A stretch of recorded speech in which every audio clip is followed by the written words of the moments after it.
Aha. Bu gün başlayırıq verilənlər bazasına. Verilənlər bazası və Access proqramı. Birinci, Access-dən fərqli olaraq verilənlər bazasının özü ilə tanış olacaq. Daha sonra Access proqramının 2019 versiyasına nəzər yetirəcəyik. Verilənlər bazası sözü sizə tanışdır. Bilmirəm, yadınıza gəlir, yoxsa gəlmir. Fəsil 4-də tətbiqi proqramları keçərkən biz verilənlər bazası sözünü işlətmişdik. Fəsil 4-də proqram təminatı mövzusu var idi. Yəqin ki, kimlərinsə yadına gəlir. Proqram təminatı nə idi? Software. Yəqin ki, xatırlayırsınız. Software-də biz danışmışdıq. Tətbiqi proqramlar, sistem proqramları və instrumental proqramlar. Tətbiqi proqramların içərisində verilənlər bazasının idarə etmə sistemləri, Access, Oracle, Fox Pro, Foxbase, bir sıra proqramlar haqqında tanış olmuşduq. İndi həmin o mövzuya gəlib çatdıq. Mövzu elə də çətin mövzu deyil. Sadəcə demin biraz söz oyunları var. Yəni bir dənə sözə görə cavabı başqa çıxır. Bir dənə sözü görməsən çaşa bilərsən. Ona görə o cəhətdən biraz nəzəriyyənin içərisində söz oyunları var. Onların hamısını maksimum sizlərə deməyə çalışacağam. Ona görə çalışın ki, fikriniz burada olsun və başlayaq. Deməli, əziz tələbələr, nədir verilənlər bazası? Bir-biri ilə əlaqələndirilən, bir-birə yığılan, müəyyən bir məqsədlər üçün istifadə olunan verilənlərin toplusuna deyirlər verilənlər bazası. Yəni, başqa dillə desək, informasiya yığımı, informasiyanın toplusu, buna deyirlər verilənlər bazası. Kimlərinsə fəsil 4-dən yadına gələr, biz bu tərifin altından xətt çəkmişdik, yəqin ki, kimlərinsə yadına gəlir. Verilənlər bazasının testlərdə düşən belə bir tərifi var. Bizə deyir ki, verilənlər bazası nədir? Cavabımız da çıxır belə. Strukturu konkret sxemə uyğun gələn verilənlər yığımına deyilir. Fəsil 4-ün testlərinin içərisində belə bir tərif var idi. O zaman demişdim ki, bu tərifi qeyd edin. Bilmirəm, qeyd eləmişdiniz ya yox. Əgər qeyd eləməmişsinizsə, zəhmət olmasa indi orada dərs başlayan kimi görüb qeyd edin. Verilənlər bazası strukturu konkret sxemə uyğun gələn verilənlər yığımına deyilir. Konkret sxem sözünün mənasını isə birazdan daha yaxşı biləcək. Verilənlər bazasını quranda bir sıra sxemlərdən istifadə edirlər. Ona verilənlər bazasının modelləri deyirlər və 4 dənə sxem əsasında onu öyrənirik. Birazdan görəcəksiniz. Ona görə deyirlər ki, konkret sxemə uyğun gələn verilənlər yığımına deyilir. Yəni, orasına fikir verir. İndi əziz tələbələr, söz oyunu dediyim şeylər nəydən ibarətdir? Verilənlər bazası yazılanda o cümlədə proqram sözü olmamalıdır. Sadəcə yazmalıdır ki, verilənlərin yığımı, nə bilim, müəyyən məqsədlər üçün istifadə olunan verilənlərin toplusu və yaxud ən əsas tərifi isə burada sizə işarə elədim və yaxud konkret sxemə uyğun gələn verilənlər yığımı. Bir də var ki, bu sözləri oxuyuruq və cümlə sonluğunda proqram yazır. Əgər cümlə sonluğunda proqram sözü varsa, söhbət verilənlər bazasının yaratmaq üçün istifadə olunan proqramlardan gedir. Həmin proqramların da adına deyirlər verilənlər bazasının idarə etmə sistemləri. Bu söz isə bizə tanışdır. Yəni VBIS. Fəsil 4-də keçmişdik. Deməli, imtahana VBIS-in tərifi düşübsə, hökmən fikir verin. Cümlə sonluğunda proqram sözü yazılmalıdır. Yəni, verilənlər bazasını yığmaq üçün, yaratmaq üçün istifadə olunan proqramlara cümlə sonluğunda proqram varsa, ona deyirlər verilənlər bazasını idarə etmə sistemləri, yəni VBIS. Burasına fikir verin. Testdə nə edir? Götürür yazır ki, verilənlər bazasını yaratmaq üçün istifadə olunan proqramlara verilənlər bazası deyilir. Bu cümlə səhvdir. Yazmalıdır, verilənlər bazasının idarə etmə sistemləri deyilir. Yəni, kiçik bir söz oyunudur, nəzərinizdə olsun. Və yaxud testdə VBIS-in tərifi yazılıbsa, yəni yazılıbsa ki, verilənlər bazasının idarə etmə sistemləri, o cümləni oxuyarkən cümlə sonluğunda proqram sözünü görməlisiniz. Götürür proqram yazmır, yazır ki, verilənlər bazasının idarə etmə sistemləri bir yerə yığılan verilənlərin toplusudur. Belə şey görsə səhvdir. Yazmalıdır ki, verilənləri yaratmaq üçün istifadə olunan proqramlardır. Yəni, cümlə sonluğunda proqram sözü varsa, o testin cavabı VBIS olacaq. Amma sadəcə yazsa ki, strukturu konkret sxemə uyğun gələn verilənlər yığımı, onun cavabı isə sadəcə verilənlər bazası olacaq. Bu, qəbula açıq sual kimi də düşüb dediklərim, qapalı sual kimi də düşüb. və son 3-4 ildə düşmüş temalardır. Bir dənə sözə görə insanın diqqəti çaşır, görmür. Ona görə yenə də deyirəm ki, proqram varsa söhbət VBIS-in tərfindən gedir. VBIS-lərin isə adları sizə müəyyən mənada tanışdır. Bayaq dedim, fəsil 4-də keçmişik. Access var idi, MySQL server var idi, FoxPro, FoxBase, bilməm yadınıza gəlir ya yox. Ingress, ondan sonra Progress, yəqin ki, kimlərsə yadına gəlir. Birazdan bir daha adlarını eşidəcəksiniz. Yəni nəzərinizdə olsun. Mövzu sizi qorxutmasın. Mövzunun içində asan anlayışlar da var. Misal üçün, o anlayışlardan biri verilənlər bazasının administrator anlayışıdır. Məncə, real həyatdan hamımız administrator sözünü bilirik. Yəni, adi restoranlardan filan administrator sözünün hamımızın anladığı sözdür. Elə həmin o sözdən də yadda saxlaya bilərsiniz. Yəni, verilənlər bazasını, belə deyək, idarə etmək üçün istifadə olunan şəxsə, nə bilim, istifadə olunan hansısa bir əməliyyata deyirlər, verilənlər bazasının administratoru. Yəni, administrator nədir? İdarə eləyən. Yəni, belə deyək, saxlaya bilərsiniz. Sonra başqa asan anlayışlar da var və bunlar imtahana düşən anlayışlardır. Onlardan biri server anlayışıdır. Server anlayışı da var. Klient anlayışı da var. Serverdən klient teması bu günlərdə işləyəcəksiniz. İnşallah 12-ci fəsildə də işləyəcəksiniz, 13-cü fəsildə də işləyəcəksiniz. Server nə deməkdir, əziz tələbələr? Loru dildə anlaya bilərsiniz. Var satıcı anlayışı, var alıcı anlayışı. Bax, elə bundan da rahat əzbərləyə bilərsiniz. Testdə nə yazır? Yazır ki, kompüter şəbəkələrinin resurslarını bizə ötürən tərəf, bizi təmin edən tərəf, bizə göndərən tərəf kimdir? Deyəcəksiniz server. Yəni, loru dildə desə satıcılar. Bir də var klient. Məncə, klient sözünü bilirik. Klient nədir xalq arasında? Müştərilər, düzdürmü? Yəni, alıcılar. Deyəndə ki, şəbəkədə resursları istifadə edən tərəf, qəbul edən tərəf, alan tərəf kimdir? Deyəcəksiniz klient. Məncə, bunu əzbərləmək və ya anlamaq çox rahatdır. Server məlumatları bizə ötürəndir, klient də məlumatları alandır. Yəni, bunlar asan şeylərdir. Yenə dediyim kimi, o biri fəsillərdə düşür, nəzərinizdə olsun. Sonra, verilənlər bazasını idarə etmə sisteminin əsas vəzifəsi, yəni əsas öhdəliyi deyəndə istifadəçi ilə verilənlər bazası arasında interfeys təşkil edir. Məncə, interfeys sözünün mənasını artıq hamımız bilirik. Interfeys nə deməkdir? Əvvəlki dərsdə də keçmişdik. Əlaqə Hasil müəllimi. ol, bəli, əlaqə yaratmaq. Bizlə kompüter arasında əlaqə, bizlə əməliyyat sistemi arasında əlaqə və yaxud fəsil 2-də keçmişdik. Mərkəzi hissə ilə periferi hissəni sistem interfeysi əlaqələndirirdik. Hasil ol, bəli, tamamilə doğrudur. Yəni, interfeys sözü əlaqə deməkdir. VBIS-in, yəni verilənlər bazasının idarə etmə sisteminin, yəni o proqramların, dedik axı, onlar proqramdır. Həmin o proqramların vəzifəsi baza ilə istifadəçi arasında interfeysdir. Yəni, bu da məncə anlayacağımız bir şeydir. İndi fikriniz burada olsun, zəhmət olmasa, başlayaq o dərsimizin əsas ana hissəsinə, əsas suallar düşən hissəsinə və bu hissə anlaşıqlı və başa düşülən hissədir. İnanıram ki, rahatlıqla yadınızda qalacaq. Deməli, söhbət nəydən gedir? Verilənlər bazasının, əziz tələbələr, modelləri anlayışı var. Bizim 4 dənə əsas modelimiz var. Əsas 4 növ olaraq qiymətləndirilir. Birinci iyerarxik model anlayışıdır. İkinci şəbəkə modeli anlayışıdır. Sonra relyasiya modeli var. Bir də obyekt yönlü model anlayışı var. Tez-tez suallara düşür, baya düşür. Misal üçün, qəbul sualı olub, aşağıdakılardan hansı verilənlər bazasının modeli deyil. Bu 4 dənədən başqa bir dəxilsiz cavab yazır. Ən son qəbulda şey yazmışdı. Yazmışdı qeyri-xətti. Yəni, dəxilsiz bir cavab idi. Yəni, söhbət gedir, modellər deyirsə bulardır. Yəni, əsas struktur modellərimiz bulardır. Əsasən 4 modelə bölünür. İndi başlayaq. Birinci iyerarxik modeldir. Məncə, iyerarxik sözünün mənasını əksəriyyətiniz bilirsiniz. Məncə, Yaddaşda keçmişdik, daxili yaddaş hacıdır.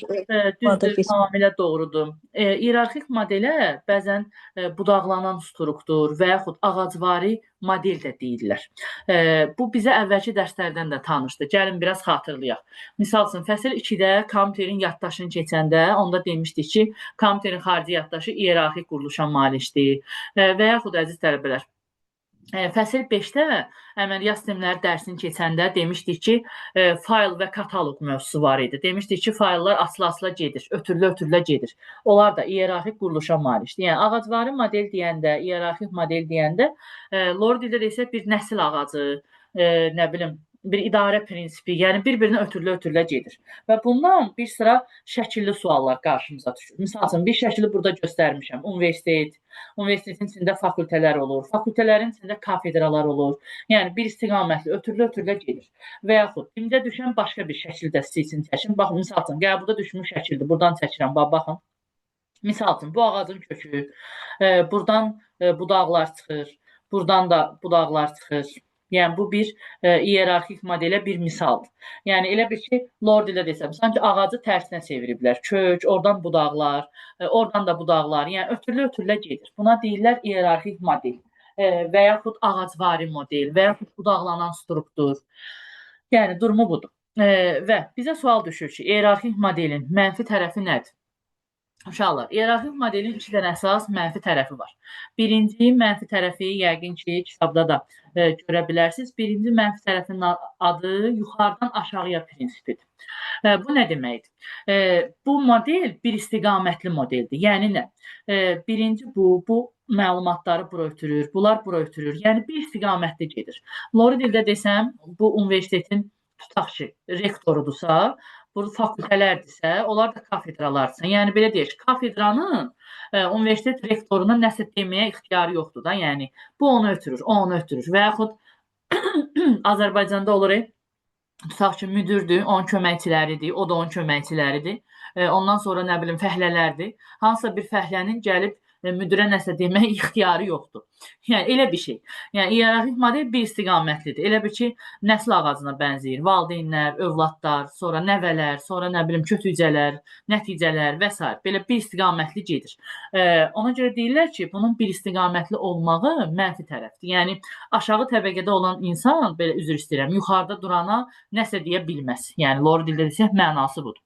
İkinci mənfi tərəfi isə, əziz tələbələr, onların sərtliyidir. Deyirlər ki, iyerarxik model sərt modeldir. Bunu da gəlin Lori dildə deyim, yadınızda qalsın. Bu nə deməkdir? Misal üçün, uşaqlar, tutaq ki, bir də ailə münasibətlərini fikirləşin. Tutaq ki, valideynlər, övladlar, nəvələr. Misal üçün, tutaq ki, hansısa övlad, belə pis çıxmasın, nə bilim, yaxşı övlad deyil, xeyirsizdir, ya da nəsə pis işləri var, pis işlər görür. Amma pis də olsa, yaxşı da olsa, o evladdır. Biz onu ata da bilmərik, sata da bilmərik. Yəni, sözümü nəyə gətirirəm? İyerarxik model deyir ki, əgər sən bu ağacvari modeli bunu qurub düzəltmisənsə, o ağacın, hansısa bir budağın sındıra bilmərsən. Yerinə başqa bir budaq gətirə bilmərsən. Yəni, belə düşünün də, bu uşaq bu ailədədir. Pis də olsa, yaxşı da olsa bu ailədə olan evladdır da. Yəni, o evladı nə edəcəksən? Çıxardıb yerinə başqa evlad gətirə bilmərsən də. Yəni, belə bir şey. Yəni, Lori dildə desəm, ağacın hansısa bir budağı qırılıbsa, yerinə gedim başqa bir budaq gətirim, yapışdırım. Yəni, bunu eləmək olmur. Bunu eləmək çətin olur. Problemlər yaradır, belə deyək. Belə bir anlamda başa düşə bilərsiniz ki, iyerarxik model sərt modeldir. Sən bu strukturu qurub yaratmısansa da, yəni, başqa bir şey yerinə qoya bilmirsən. Deyirəm, fikrimi baş sala bildim. Yenə də deyirəm, 2 dənə əsas mənfi cəhəti var. Biri yuxarıdan aşağıya bir istiqamətli gəlməsidir. İkinci mənfi tərəfi isə sərtdir. Nəyisə orada dəyişə bilmirik. Yəni, maksimum Lori dildə deməyə çalışdım. Sonra, burada əlaqələr anlayışı var. Nə deməkdir əlaqələr? İyerarxik modeldə var, ekranda da görürsünüz. Var birin birə əlaqəsi, var birin çoxa əlaqəsi. Bir də var çoxun çoxa əlaqəsi. Uşaqlar, gəlin Lori dildə deyək. Birin birə əlaqəsi nədir? Gəlin özümüzdən danışaq. Misal üçün, tutaq ki, mən sizin müəlliminizəm. Mənim bir dənə, tutaq ki, dərsdə olan bir dənə tələbəyə olan münasibətimə, tutaq ki, ekranda kim var? Misal üçün, Jalə. Tutaq ki, mənim Jaləyə olan münasibətimə deyirlər birin birə əlaqəsi. Var birin çox əlaqəsi. Tutaq ki, mən hal-hazırda bir dənəyəm. Siz də, misal üçün, 60 nəfərsiniz, dərsə qoşulmusunuz. Mənim sizə olan münasibətimə, siz çoxsuz, mən elə bir ki, bir dənəyəm hal-hazırda.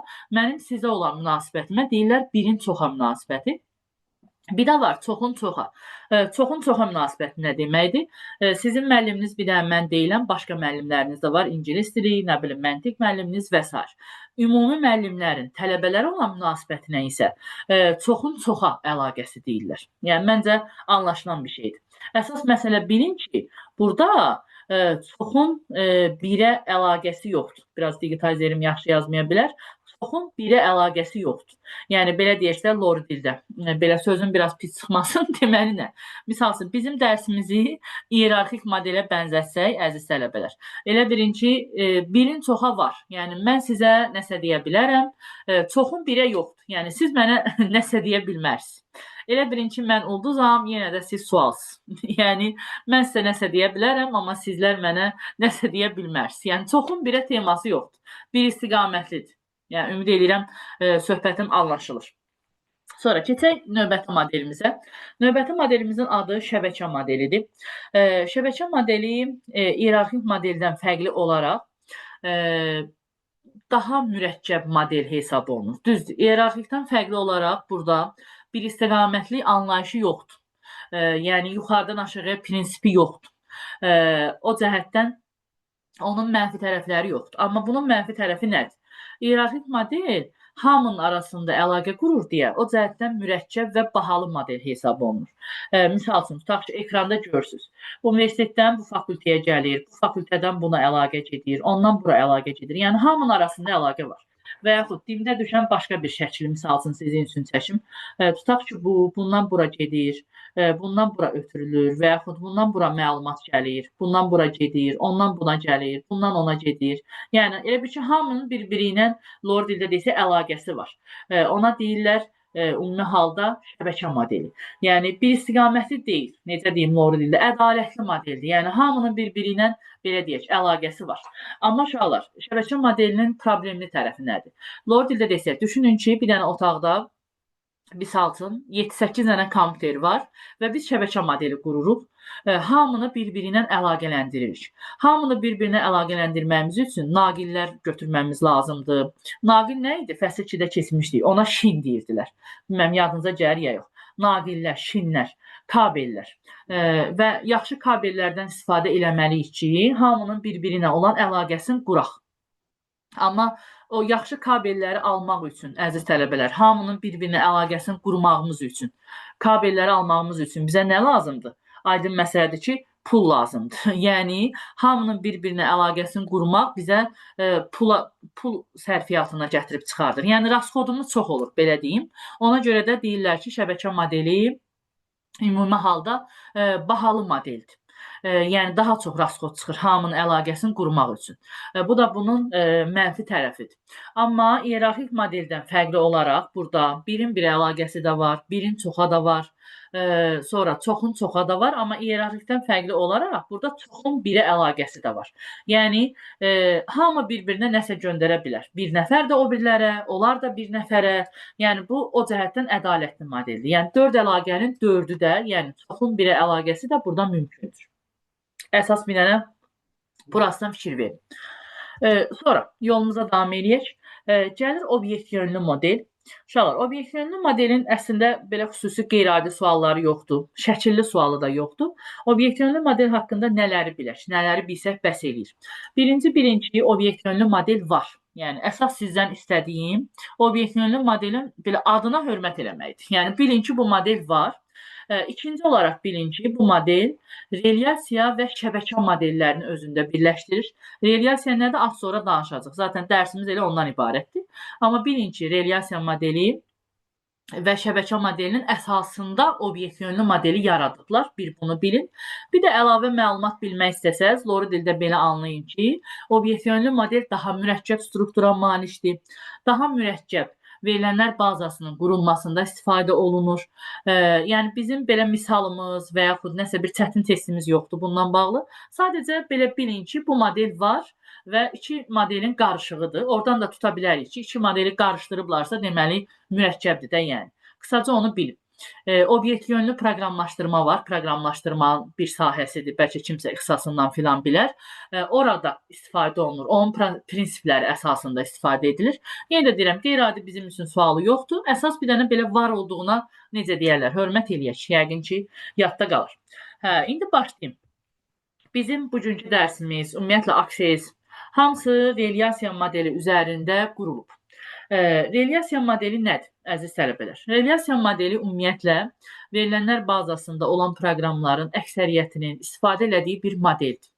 Relyasiya modeli cədvəl formasındadır. Testdə cədvəldə yazır bəzən, ya da iki ölçülü cədvəldə yazır. Və relyasiya modeli belə deyək, o vaxt IBM firması, IBM firması yadınıza gəlir, fəsil 2-də var idi. Bəli, mən P şirkəti ilə də ISO, kütləvi istehsala başlamışdılar kompüterlərin, IBM firması tərəfindən. Apple-dan bu ISO, firma bəli. idi. IBM PC tipli iç kompüterlər çıxardırdılar, bəli. IBM firmasının əməkdaşı, bunu testlərdə yəqin ki görməzsiniz, amma ola bilər ki də, nə bilim, yenə hər ehtimal deyək. IBM firmasının əməkdaşı Edgar Kodun adı ilə bağlıdır və bu belə deyək, modelin əsasını nisbət anlayışı təşkil eləyir və nisbət anlayışı riyazi cəhətdən bu modelin adına nisbət deyirlər və nisbət deyəndə də bizim başa düşdüyümüz dildə onun adına cədvəl deyəcək. Misal üçün, testdə deyir ki, nisbət nədir? Deyirik ki, cədvəl. Və testdə yazır ki, relyasiya modelinin əsasını nə təşkil eləyir? Cədvəl də yaza bilərsiniz və yaxud iki ölçülü cədvəl də yaza bilərsiniz. Yəni, adi də, yəni normal müstəvi fiquru cədvəl, belə deyək. Sonra, bizə sual düşür ki, relyasiya modelinin üstün cəhətləri nədir? Relyasiya modeli digər modellərdən fərqli olaraq həm daha asandır, həm daha sadədir, həm üzərində verilənlər bazasının məlumatlarını rahatlıqla yerləşdirə bilirlər və bunun əsas üstün cəhətlərindən biri də relyasiya modelində riyazi və məntiqi əməliyyatlar apara bilirlər, hesablaya bilirlər. Misal üçün, sağlıq olsun, birazdan keçəcək. Aksesin də misalları var. Relyasiya modeli üzərində qurulur. Misal üçün, kəsişmə əməliyyatı var, birazdan danışacağıq.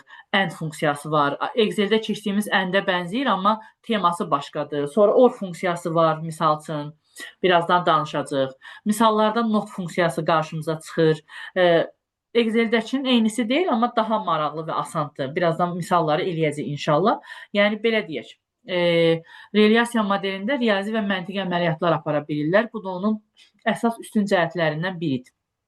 Yəni, burasına fikir verək. Ondan sonra, gəlim nəyə?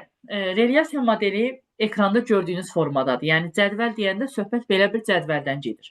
Cədvəlin sütunları var, sətirləri var, yəni sütun başlıqları var. Yəni, normal tanıdığımız cədvəl. Normal tanıdığımız cədvələ deyirlər relyasiya modeli. Yəni, normal bildiyimiz cədvəl. İndi kitabınızda səhv eləmirəmsə elə 196-dadır deyəsən, ya da 195-dədir. Belə bir cədvəl görəcəksiniz. Görün, harada tapırsınız onu? Bir dənə belə bir cədvəli orada tapın.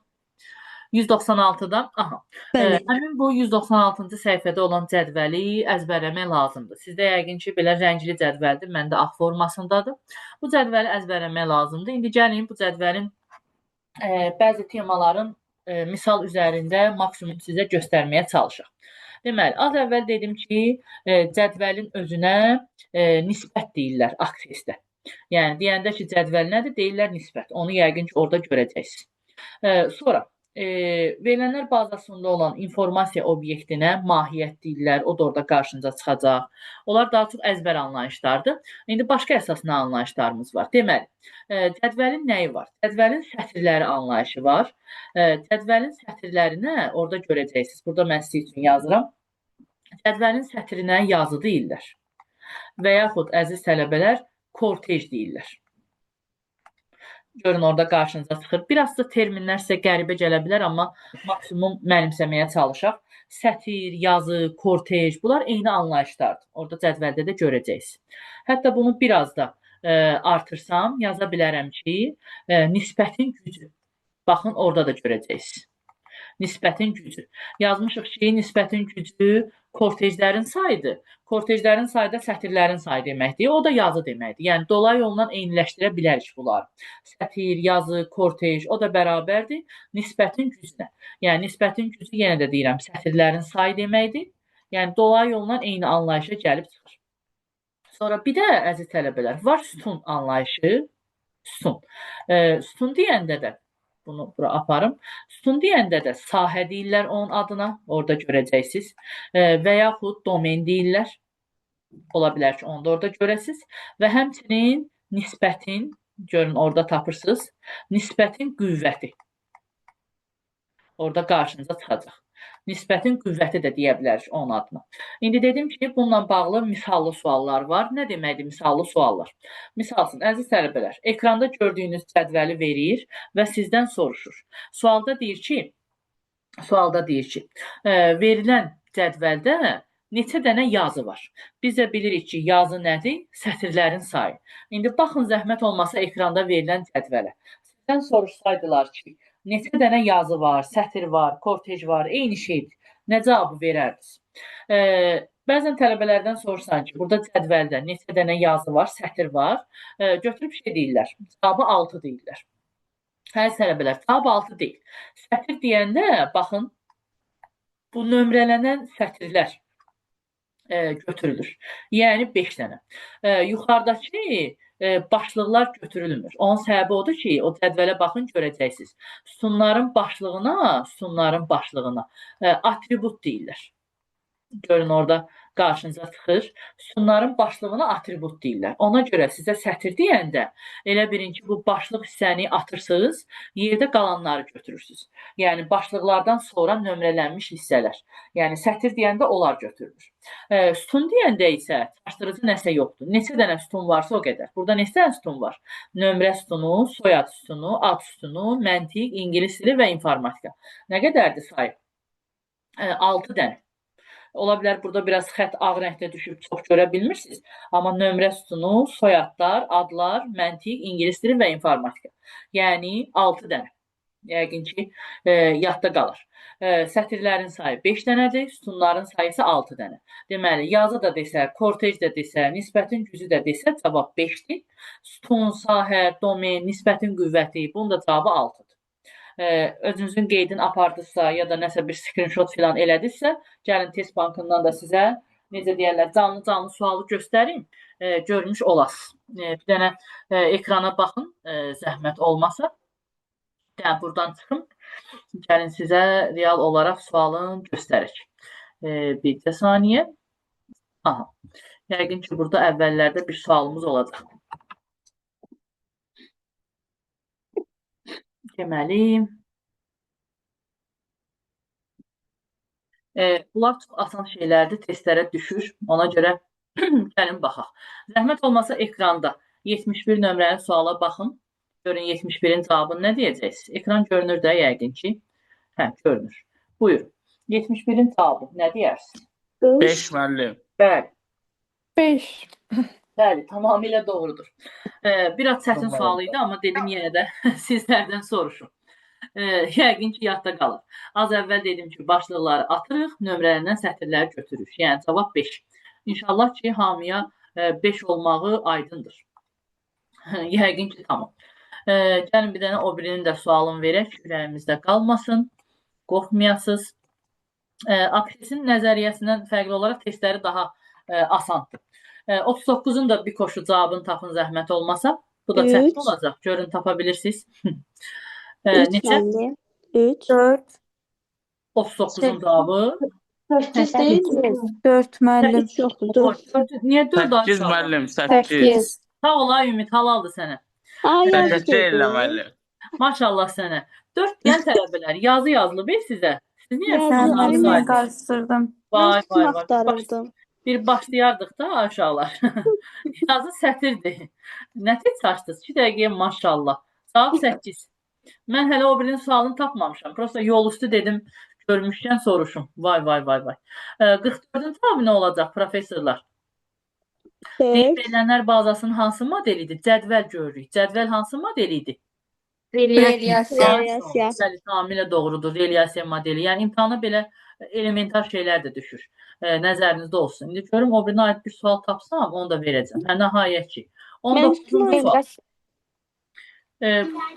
Buyur. Hə, Allah, o səsləri bağlayın. Nə olar? Mənim rekordum. 5. B variant.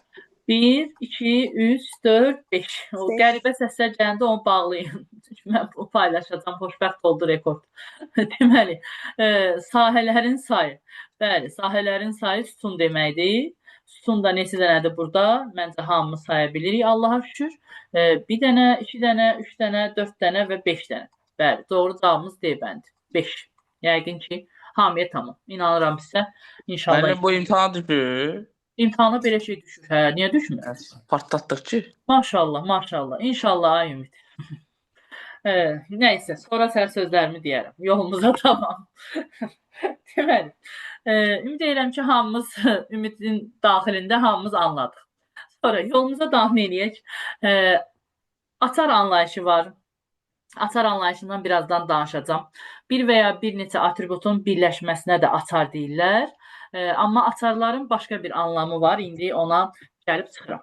Deməli, bir var unikal sahə anlayışı, bir də var atarlı sahə anlayışı. Bu nə demək? Gəlin loru dildə deyim. Misal üçün, kursun sınaq imtahanına girirsiniz və sizin hər birinizin özünün iş nömrələri olur. Bir cədvəlləri yaradanda iş nömrələrinə atar qoyurlar ki, belə deyim loru dildə, sənin iş nömrənlə o birinin iş nömrəsi üst-üstə düşməsin. Yəni, hərənin özünün atarı olsun. Yəni, belə kod qoyurlar da, belə loru dildə desək. Və atar sahə qoyanda, bir sahəyə, bir sütuna atar qoyanda onu unikal sahəyə çevirmiş olurlar. Yəni, unikal sahə odur ki, orada olan məlumatlar təkrarlanmasın. Yəni, sənin iş nömrəndən o birinin iş nömrəsi üstə düşməsin də, belə deyək, məzmun təkrarlanmasın. Məzmun təkrarlanmayan sahəyə atarlı sahə deyirlər və yaxud atar qoyurlar ki, məlumat təkrarlanmasın və adlanırlar unikal sahə. Yəni, məlumat bundan ibarətdir. İş nömrələri, telefon nömrələri, belə şeyləri misal göstərmək olar. Sıra nömrəsi, yəni hərənin özünün olur da, kimsə kimsə ilə üst-üstə düşməsin. Sonra, verilənlər bazasının proqramları. Dərsin əvvəlində də adını çəkdim, yenə də çəkeyim. Access-dir, Oracle-dır, Fox Pro-dur, Foxbase-dir, MySQL-dir, Airbase-dir, sonu base olanlar, Ingress, Progress, yəqin ki, kimlərinsə yadına gəlir. Sonra, yolumuzu davam edək. Access-in obyektləri anlayışı var. Kitabınız yanınızdadırsa, şeydə görəcəksiniz. Səhvləmirəmsə, 10.3-cü paragrafdadır və yaxud 2-dədir. Orada qarşınıza çıxacaq. Orada ona fikir verə bilərik. Deməli, Access-in obyektləri anlayışı var. Bunu maksimum qəbulda düşəcək formada belə ayırıb yığmışam açar sözləri ilə. Slaydı da sizə göndərəcəm. İndi başlayaq. Deməli, əziz tələbələr, cədvəllər. Bizə sual düşür ki, Access-in əsas obyekti nədir? Deyirsiniz ki, cədvəllər. Cədvəl nədir? Məlumatları bazada saxlamaq üçün nəzərdə tutulan əsas obyektə deyirlər cədvəllər. Və qəbul sualı düşüb. Onu da burada mötərizənin içində qoymuşam. Yazıb ki, qəbul sualında hansı obyekt olmasa, Access proqramı mövcud ola bilməz. Deyirsiniz ki, cədvəllərsiz Access proqramı mövcud ola bilməz. Yəni, cədvəl onun əsas elementidir. Cədvəllərsiz Access olmaz. Bu qeydinizi orada apara bilərsiniz. Ondan sonra sorğular anlayışı var. Sorğuların iki cür tərifi çıxır testlərdə qabağımıza. Müəyyən şərtə cavab verən, verilənləri seçmək. Elə bir ki, Excel-də keçdiyimiz şey oxşayır. Filtrləmə anlayışına oxşayır. Tutaq ki, axtarırıq ki, kimlər 500 manat maaş alır, kimlər 500-dən 1000 arası maaş alır. Yəni, belə bir şey. Müəyyən şərtə cavab verən, verilənləri seçmək. Bir də onun qəbula düşən başqa tərifi yaza bilərsiniz oradan, əgər yazılmayıbsa, verilənlərin axtarışı və yaxud emalı üçün nəzərdə tutulur. Məncə, bunu da anlamaq asandır. Yəni, nəyisə axtarırsan, araşdırırsan, sorğu keçirdirsən, verilənlərin axtarışı və yaxud emalı üçün nəzərdə tutulur. Bu Access-in ikinci elementi, obyekti. Sonra, formalar anlayışı var. Formalar cədvəllərə əlavə məlumat daxil etmək və yaxud ona baxış keçirmək üçündür. Bu açar sözü qurğulasaz, vəziyyətdən çıxa bilərsiniz. Formalar cədvəllərə rahatlıqla məlumat daxil etmək və yaxud ona baxış keçirmək üçün istifadə olunur. Yəni, istifadəsi ilə loru dildə desək, cədvəl arasında daha rahat əlaqəni təmin etmək üçün istifadə olunur. Və hansısa bir məlumat daxil eləyəndə məlumatın həcmini məhdudlaşdırır, əlavə məlumat yazmaq istəsəz, boş yerlər açır cədvəllərin içərisində. Yəni, mənası budur. Yəqin ki, yadda qalır. Sonra, Access-in özünə girəndə bunları canlı göstərəcək. Prosta ayırmışam dərsi keyirə ona görə. Sonra, report anlayışı var. Report sözünün mənası hesabat deməkdir. Bunu necə yadda saxlaya bilərik? Hesabat işin sonunda olur. Sənədləri də həmişə işimizi qurtarırıq, ən sonunda çap edirik. Yəni, report Bunun əsas açar sözü çap sözüdür. Orada kitabınız yanınızdadsa işarə eləyə bilərsiniz. Yəni verilənləri çap eləmək üçün istifadə olunur. Ona hökmən orada qeyd edin. Bir də burada yoxdur. Mən deyim siz tapın. Kitabınız yanınızdadır. Bunlar səhifə neçədədir? Mənə dəstək olarsınız. 199 idi səhvləmirəmsə. Görün bir dənə oradadır. Bəli, bəli, Tamam. 199. Sağ olun, təşəkkür edirəm. Deməli, sözü nəyə gətirirəm?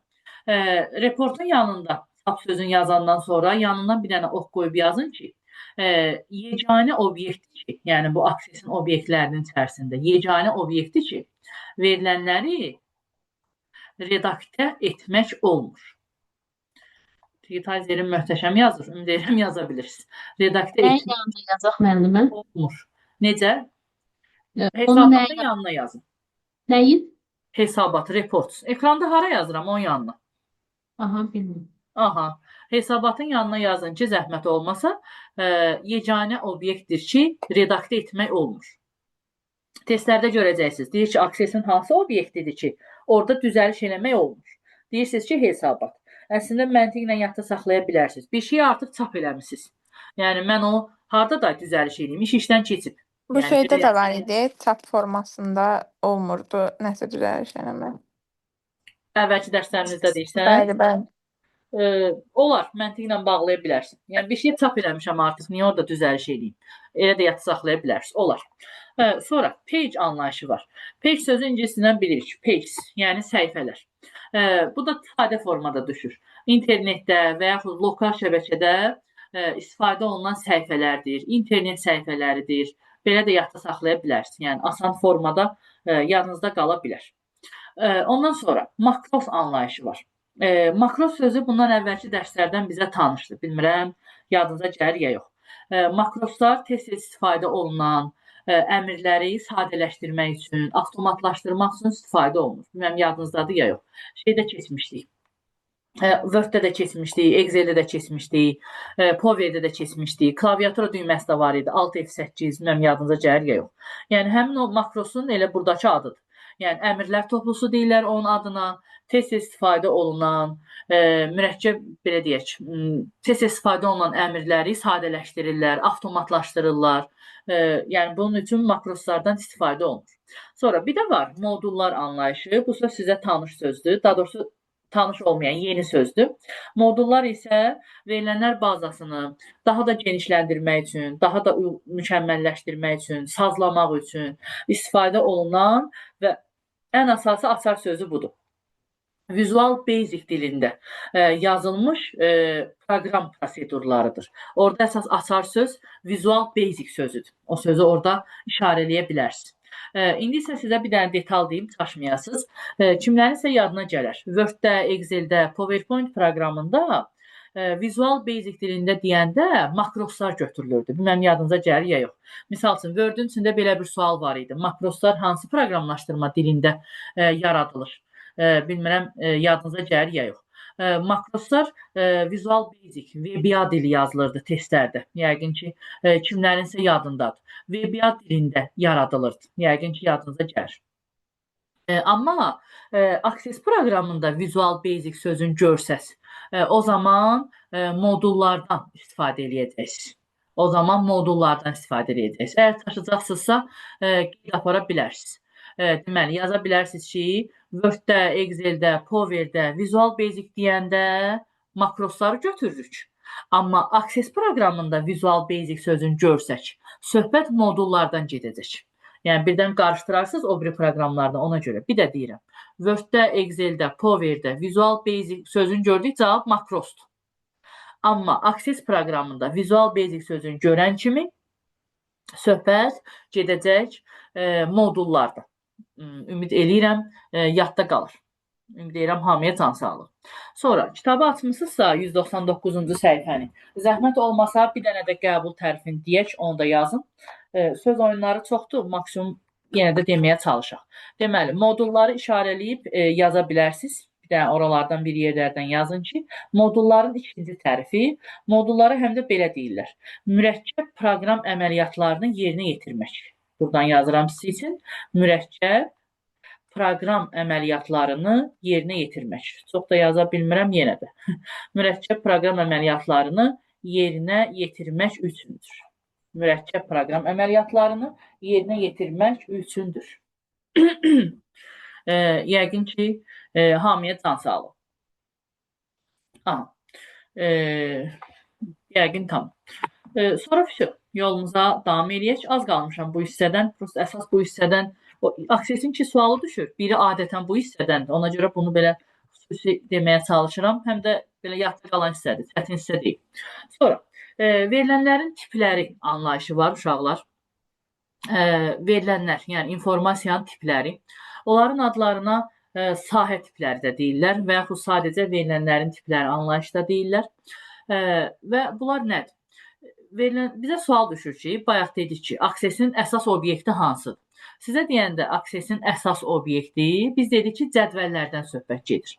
Bir də var ki, uşaqlar, testdə yazsın ki, bəs aksesin minimal elementi nədir və yaxud ən sadə elementi nədir? Sizə deyəndə ki, aksesin minimal elementi və yaxud ən sadə elementi, bura minimal sözünü də yaza bilərsiniz. Bu arada kitaba baxırsınızsa 10.4-cü paragrafdan söhbət gedir. Yəni, nəsə baxıb işarələyirsinizsə. Deməli, ən sadə element və yaxud ən minimal element dedikdə söhbət gedir sahələrdən. Və biz bayaq dedik ki, sahə nədir? Sahə idi, sütun idi, domen idi, bilmirəm yadınıza gəlir ya yox. Sahə deyəndə sətini çəkirsinizsə, sütun təsəvvür eləyin. Sahə ilə sütun eyni şeydir. Bayaq dedik, domen, sahə, sütun. Bilmirəm yadınızda qaldı ya yox. Testdə də tapdıq, yəqin ki, yadınıza düşdü. İngilis səsdə field sözüdür. Sahə, tarla kimi tərcümə olunur. Yəqin ki, yadınızda olar. Deməli, bizə sualda deyəndə, yenə də deyirəm, aksesin minimal elementi nədir? Ən sadə elementi nədir? Deyirsiniz ki, söhbət sahələrdən gedir. Yəni, sütunlardan gedir. Sütunlarla bağlı bir sıra, sahələrlə bağlı bir sıra məhdudiyyətlər var, bir sıra düşən anlayışlar var, testlərdə qarşımıza çıxan. İndi gəlin, onları ümumi formada deyək. Hər bir sahənin unikal xüsusiyyəti deyəndə, və bu arada bu qara ilə qoyduqlarım dimin qəbuluna düşmüş anlayışlardır. Ona görə hökmən fikir verməyə çalışaq. Hər bir sahənin unikal xüsusiyyəti onun adıdır. Yəni, hər bir sahənin adı, belə deyək, sütunun adı unikal olmalıdır. Və sual düşür ki, sahənin adında nə qədər simvol ola bilər? Sahənin adının uzunluğu kitabda görəcəksiniz, ekranda da görə bilərsiniz. Adın uzunluğu maksimum 64 simvoldan ibarətdir. Yəni, siz aksesdə cədvəl yaradarkən sütunlara ad qoymaq istəsəz, maksimum uzunluq 64-dür. 64-dən çox olmaz. Sonra bizə sual düşür ki, aksesdə cədvəl yaradarkən cədvəlin nə qədər sütunu ola bilər? Yəni, nə qədər sahə ola bilər? Sahə nədir? Sütundur. Sizdən soruşsalar, imtahanlara da, sınavlara da düşür. Deyəcəksiniz 255 dənə. Aksesdə maksimum cədvəlin içərisində 255 dənə sütun yarada bilərsiniz. 255 dənə sahə yarada bilərsiniz. Yəqin ki, yadda qalır. Sonra, sahənin xüsusiyyəti. Sahənin orada xüsusiyyətləri anlayışı var. Birazdan danışacaq. Tiplər anlayışı və tiplərin içərisində simvollar yazanda sahənin xüsusiyyəti deyirlər onun adına. Maksimum 255 dənə simvol ola bilər. Sahənin xüsusiyyəti. Birazdan aksesin özündə daha yaxşı bu temaları tutacaqsınız. Amma ən azından indidən yadda saxlayın ki, cədvələ ad versəz, aksesdə yaratdığınız cədvələ, cədvəlin adının uzunluğu 64 simvoldur. Cədvəlin içərisində sütun yaratsaz, sütunları bölsəz, maksimum 255 dənə sütun, yəni sahə yarada bilərsiniz. Biraz əzbər anlayışlardır, amma yenə də fikir verməyə çalışaq. Daha sonra gələk verilənlərin tiplərinə. Onlara sahə tipləri deyirlər. Başlayaq. Birinci sahə tipimizin adı short textdir, yəni qısa mətin. Əgər siz cədvəldə, sütunlarda məlumat yazarkən 1-dən 255-ə qədər simvol yazmaq istəsəz, onda short textdən istifadə olunur. Yəni, maksimum 255 dənədir. Yəni, maksimum 255 dənə yazacaqsınızsa simvol, onda short textdən istifadə edirsiniz. 255-i açdıqda daha çox olan informasiya ora yazmaq istəsəz, daha böyük həcmə olan verilənləri ora yerləşdirmək istəsəz, bu halda long textdən istifadə olunur. Və burada Dimin bir dənə də sualı var. Kitabda görməyəcəksiniz, özünüz bunu yazsaz yaxşı olar. Belə bir qəbul sualı var. Deyir ki, bu sahə tiplərinin içərisində hansı sahə tipidir ki, verilənlər sahədə deyil, bazanın başqa yerində saxlanılır. Bu sözü oralara bir qeyd aparın, ya da slayda ataram, oradan oxuyarsınız. Çünki qəbul cümləsidir, testlərdə də qarşınıza çıxacaq. Bunu lori dildə necə anlaya bilərsiniz? 255 dənə simvolu aşanda elə bir ki, xanaya yerləşmir. Yəni uzun olur da, yəni. Ona görə deyirlər ki, məlumat həmin o sütunda deyil, yaddaşın başqa yerində saxlanılır. Yəni belə lori dildə anlaya bilərsiniz.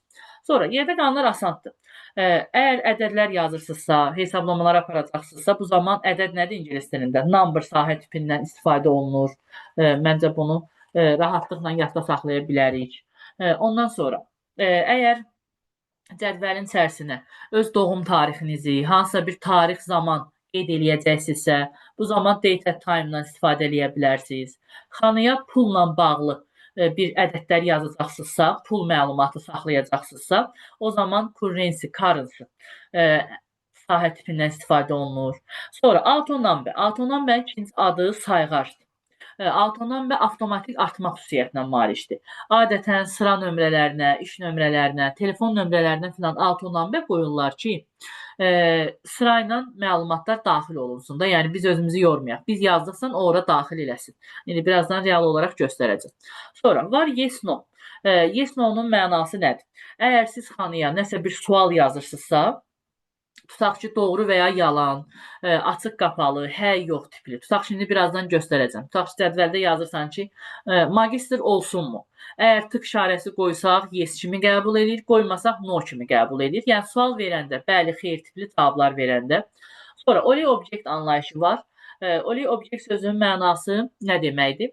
Əgər xanaya hansısa bir tələbə, tutaq ki, tələbələrin cədvəlidir və sən ora tələbənin şəklini yerləşdirmək istəyirsənsə, o zaman only objektdən söhbət gedir.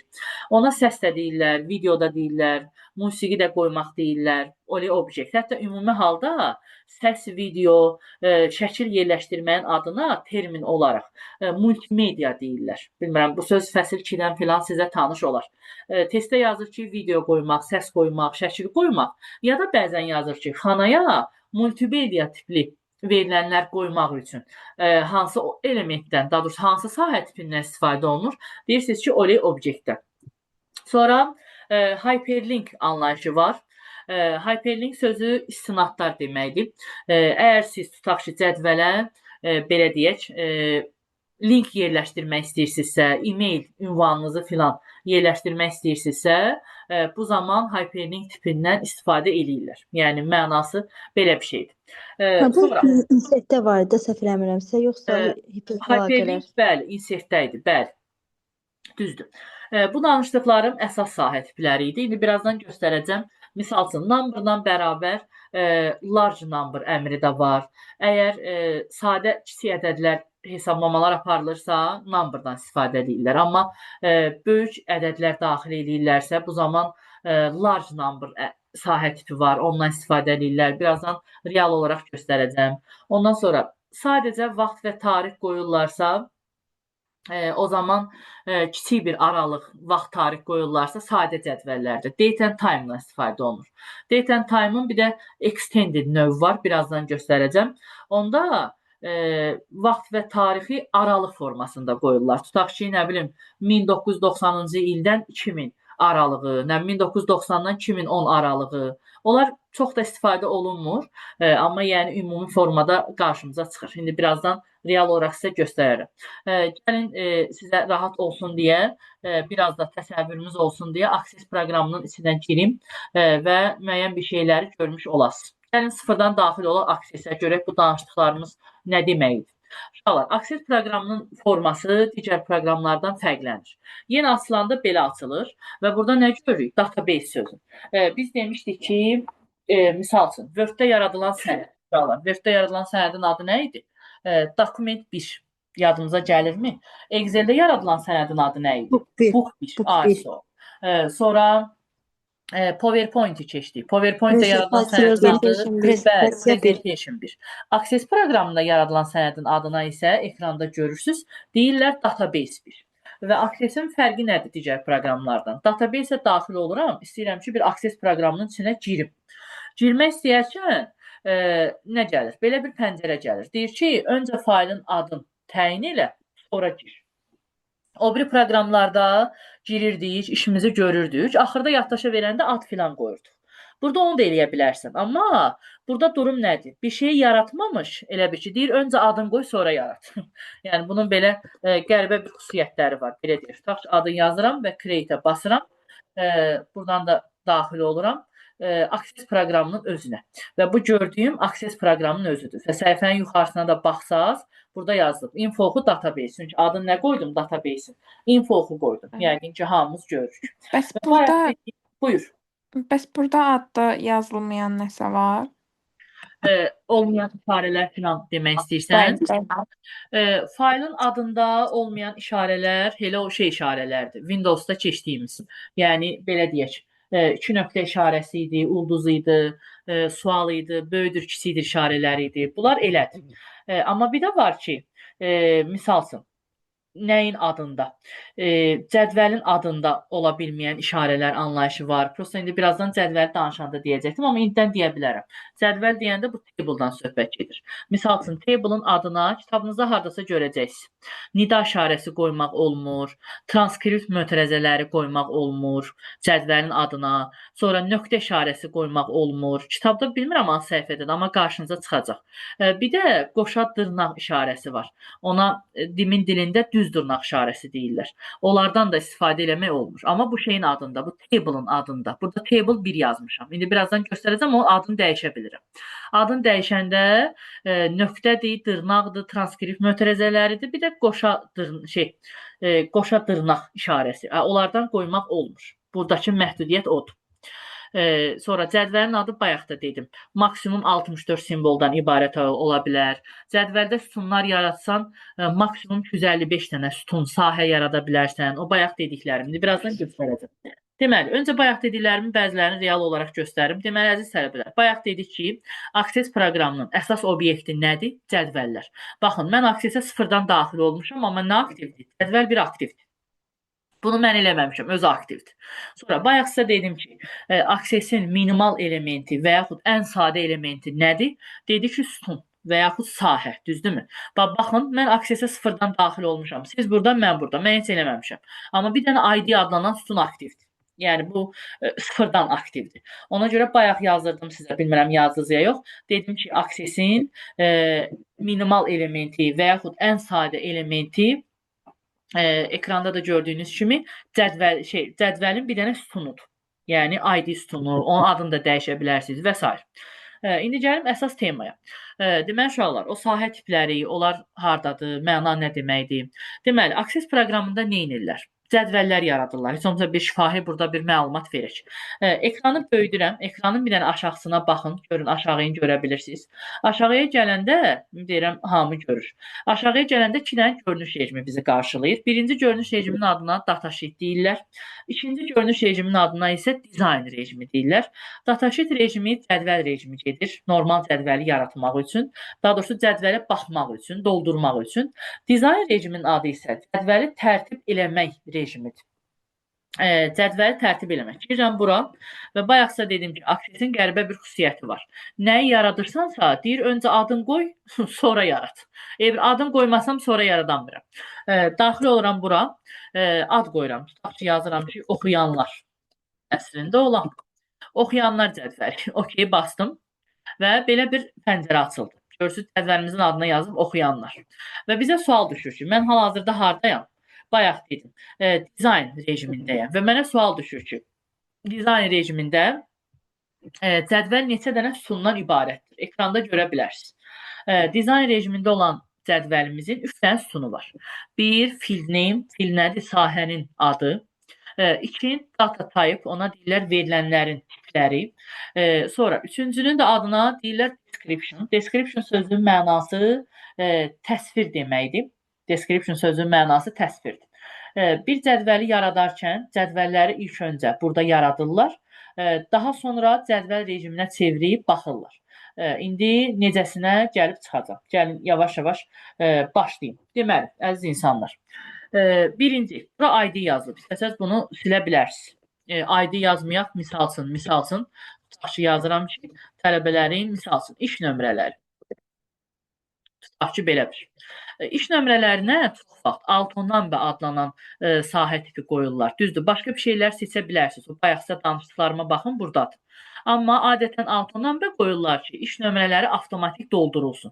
İndi birazca qəribə gələ bilər, birazdan görəcəksiniz. Cədvəli çevirəndə özü avtomatik dolduracaq. Ondan sonra keçirəm. Tutaq ki, tələbənin nəyi olur? Olsun tələbənin adı. Misal üçün, tutaq ki, olsun tələbənin doğum günü, misal üçün, sizin üçün qısa bir cədvəl yaradım. Sonra, misal üçün, olsun tələbənin ən sevdiyi təqaüd, yəni stipendiyası.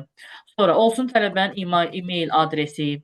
Əsas məsələ, olsun tələbənin info nəticəsi. Bu, hamıya maraqlı olan temalardan biri. Sonra, olsun tələbənin şəkili, fotosu, belə deyək. Və s. Hələ ki, burada saxlaya bilərik. Şimdi gəlin başlayaq. Tələbəyə ad qoymaq istəyirik. Ada qoyacağımız sahə tipi. Seçimlər gəlir. Ad nədir? Simvollardır da, düzdürmü? Ada qoyacağımız sahə tipinə məncə short text bəsdir. Bayaq dedik, short text nədir? 255-ə qədər simvol istifadə eləyəcəksə, short textdən istifadə olunur. Məncə heç kəsin adı 255-dən çox deyil. Bunu belə saxlaya bilərik. Sonra doğum tarixi. İndi ekrana baxsaz, doğum tarixinə sizcə nə qoyarsınız? Məncə hamıya aydın olan bir şeydir. Doğum tarixinə aydın məsələdir. Number. Date and time. Bəli, Date, time. bəli, tamamilə doğrudur. Sonra tələbənin təqaüdü, yəni pul. Pul vahidi hansı idi bunların içində? Bayaq danışdım. Odlu ilə olan müəllim. Bəli, cınnan olan tamamilə doğrudur. Sonra e-mail adresi. E-mail nə formasında olur? Link formasında. Hyperlink. Bəli, hyperlink tamamilə doğrudur. ISO. Sonra info nəticəsi. Nəticə rəqəmdir də, yəni ədəddir. Qısaca number qoysaq bəsdir. Sonra tələbənin şəkili. Şəkillər, bayaq dedim, şəkildir, musiqidir, videodur. O nə Onlar object? obyektdir. ISO. Bəli, onlar obyektdir.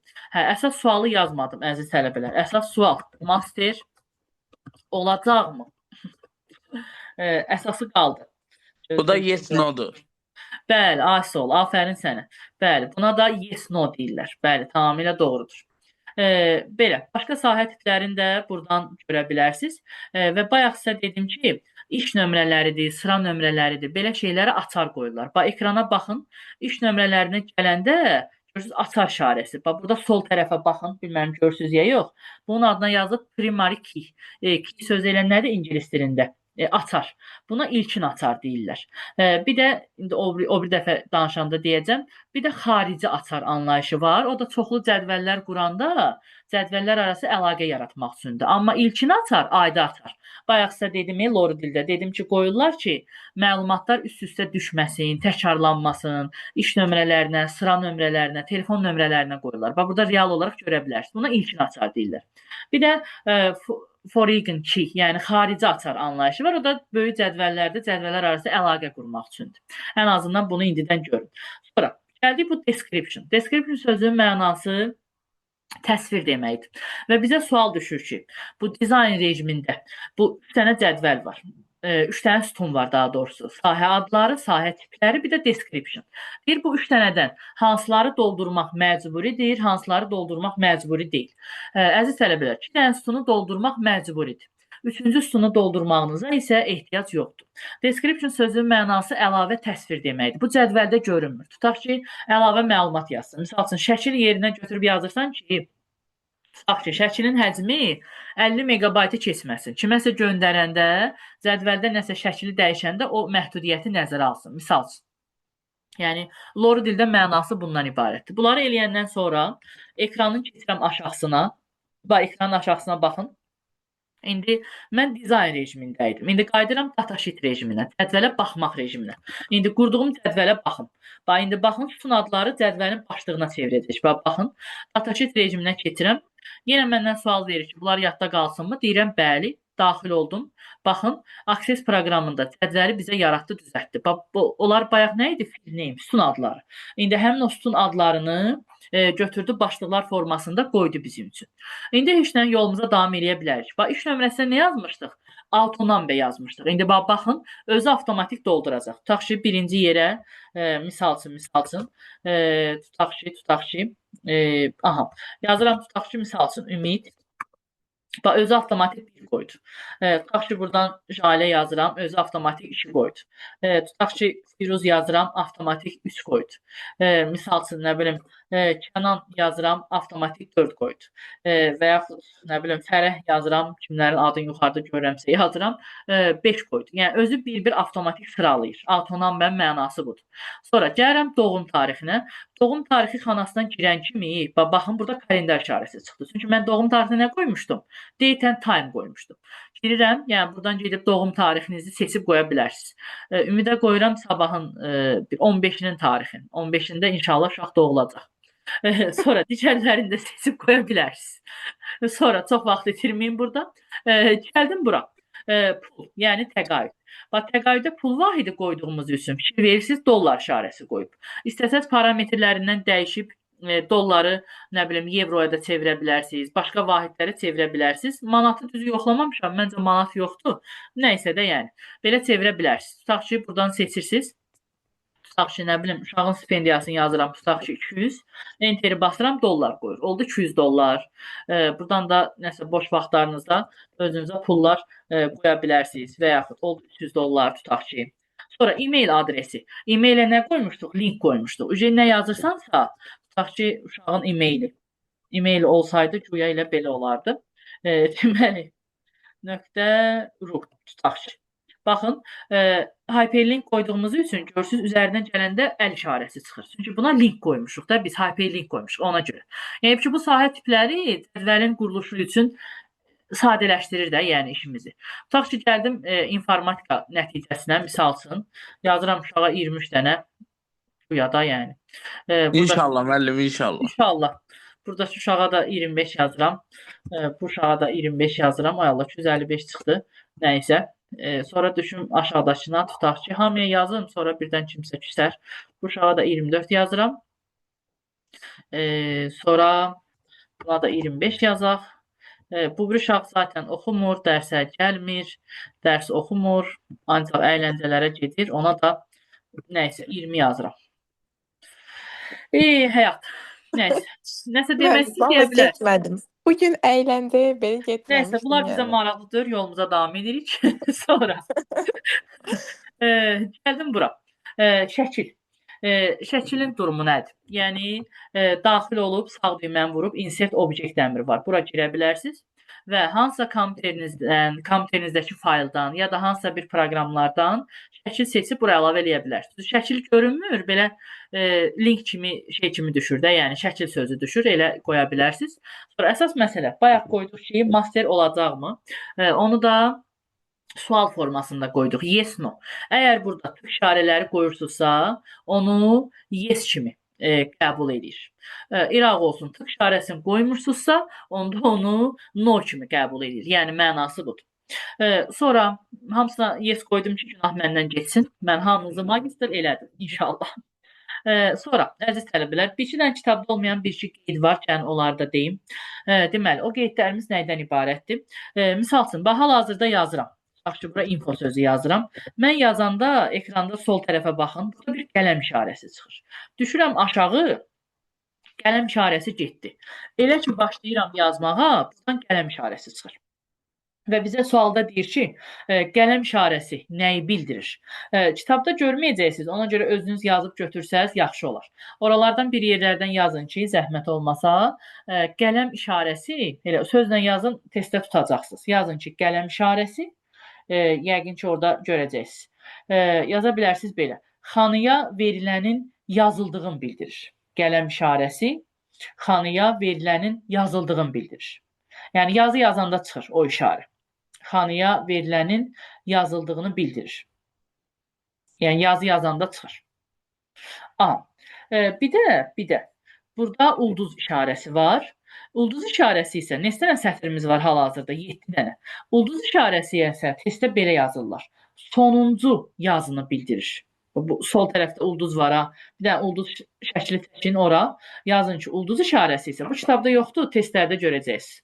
Ulduz işarəsi isə xanıya verilənin yazıldığını bildirir. Ulduz işarəsi isə xanıya verilənin yazıldığını bildirir. Ümid edirəm Mən yaza bildiniz. qələm Hani işarəsi ulduz xanaya sonu- verilənin yazıldığını bildirir, ulduz da. Yo, Yəni yo, yo. ulduz Qələm sonuncu işarəsi. Hə, cümləm qarışdı. Qələm işarəsi. Prosta çox təkrar elədim ona görə. Qələm işarəsi xanaya verilənin yazıldığını bildirir. Ulduz isə sonuncu yazını bildirir.